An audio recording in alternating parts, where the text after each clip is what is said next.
This small, delicate, unassuming box is very special.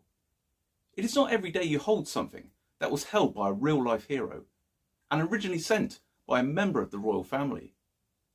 This is a story of a young woman who was not content to sit back and enjoy her wealth and privilege. She wanted to make a difference, and a difference to millions of soldiers, sailors, airmen, nurses, and many more besides. This woman is an unsung hero, but she should be a real inspiration to all. So what is it? Let's take a look.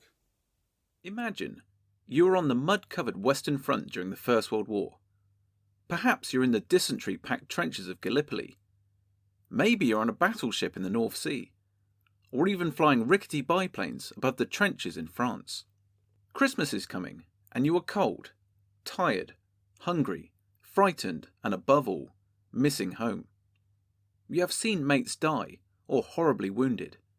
You have seen death, misery, and destruction, and you are in desperate need of a boost. A member of the royal family was thinking exactly the same thing. Enter Princess Mary. Mary was the only daughter of King George V and Queen Mary. She was the sister of the future kings Edward VIII and George VI, and aunt of Queen Elizabeth II. In the First World War, she truly played her part. She performed charity work in support of servicemen and their families, as well as genuinely getting her hands dirty. During the war, Mary would visit field hospitals with the Queen and helped projects which gave comfort to British soldiers and sailors and aid to their families. One of the main projects was the Princess Mary's Christmas Gift Fund. This fund would send out gifts to the fighting men of the Empire, over a sum of £100,000, the equivalent of roughly £10 million in today's money. On top of this incredible achievement, she played a pivotal role in the Girl Guide movement, assisted with the VADs, as well as the land girls. In the last year of the war, she enrolled to become a nurse and worked 2 days a week in the Alexandra ward of Great Ormond Street Hospital. As well as this, and even before the King himself, she was the first member of the royal family to visit France after the armistice. She made special care to visit centres linked with the Queen Alexandra's Royal Army Nursing Corps. So let's take a closer look at her Christmas present she wanted to send to every serviceman risking their life for king and country. In her own words, she wanted that every sailor afloat and every soldier at the front should have the present. She pleaded to the people of Britain, "I want you now to help me to send a Christmas present from the whole of the nation to every sailor afloat and every soldier at the front. I am sure that we should all be happier to feel that we had helped to send our little token of love and sympathy on Christmas morning, something that would be useful and of permanent value, and the making of which may be the means of providing employment in trades adversely affected by the war. Could there be anything more likely to hearten them in their struggle than a present received straight from home on Christmas Day? Please, will you help me?" The idea must have germinated very early on in the princess's mind, as she began to work in October 1914, a mere 2 months after the declaration of war. The plan was for every serviceman to receive the present by Christmas of that year, a colossal undertaking. By the end of the war, these boxes would also go to the wounded on leave, or in hospital, to nurses, and to the widows or parents of those killed. Prisoners of war at the time had theirs reserved until they were repatriated. The princess envisaged that she herself would fund the entire operation. This was soon to be seen as impossible, and that a better plan was for her to put her name to the project and raise money from public donations. This was no mere grab for publicity and instant stardom, but she was deeply entrenched in the fund, as the men were entrenched on the Western Front. From the very beginning, she filled the project with her charm, sincerity, and made the appeal irresistible. So what exactly was this gift going to be? The gift box of embossed brass would contain a selection of items, including cigarettes, pipe tobacco, and chocolate. It would also contain a Christmas card and photograph of Princess Mary. The embossed brass box was airtight and made a useful container for money, tobacco, papers and photographs, so was often carried through subsequent service.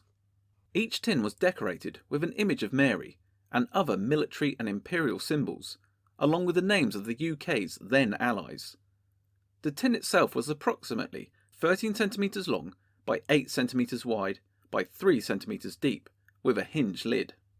A Princess Mary gift fund box was a treasured possession of many veteran soldiers of the First World War, even when the original contents had long been used.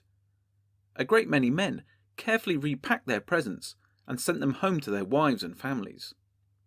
But early on, committee members were aware that there were many non-smokers and would not find the gift useful.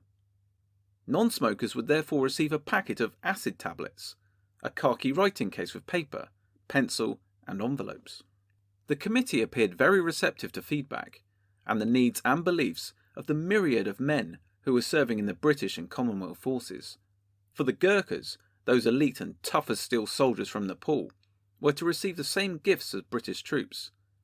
Sikhs received sugar candy and a tin box of spices, and Indian troops received cigarettes, sugar candy and spices.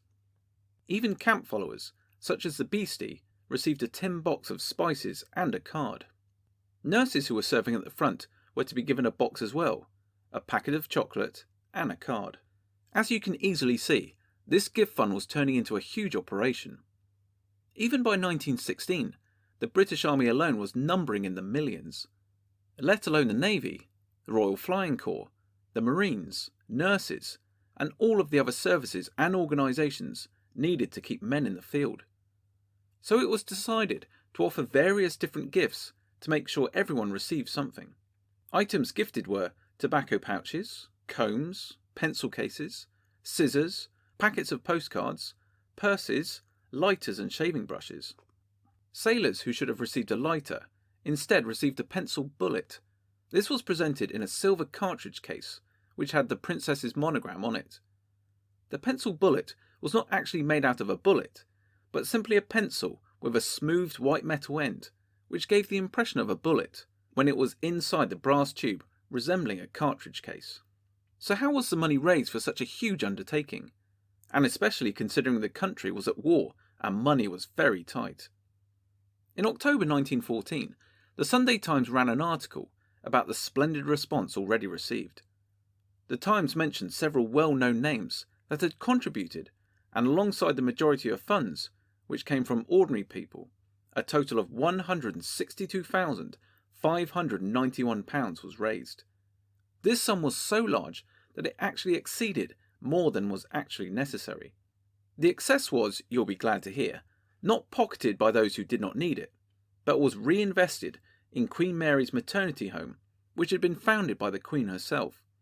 This institution was for the benefit of the wives and children of the armed services. Yet despite the plentiful amounts of cash, it still took an awfully long time for all recipients to receive their gift. With the colossal logistical struggles faced by Britain during the war, distributing the gifts around the world was always going to be a problem. Not only this, but sourcing the brass for the tin was a huge headache. Brass was desperately needed for shell cases and weaponry especially, and it did not help when 45 tons of brass strips were lost when the RMS Lusitania was sunk off the coast of Ireland in 1915.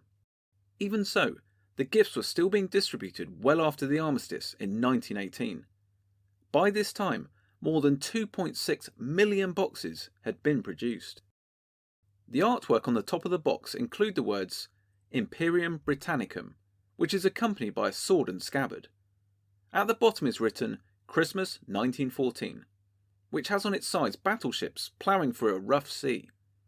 In the corners are the allies of Britain: Japan, Belgium, Serbia, France, Russia, and even Montenegro. This box may be small, dirty, and battered, but it was once held by a real-life hero and sent to him by a member of the royal family. So it will remain one of my treasured possessions. Thanks for watching.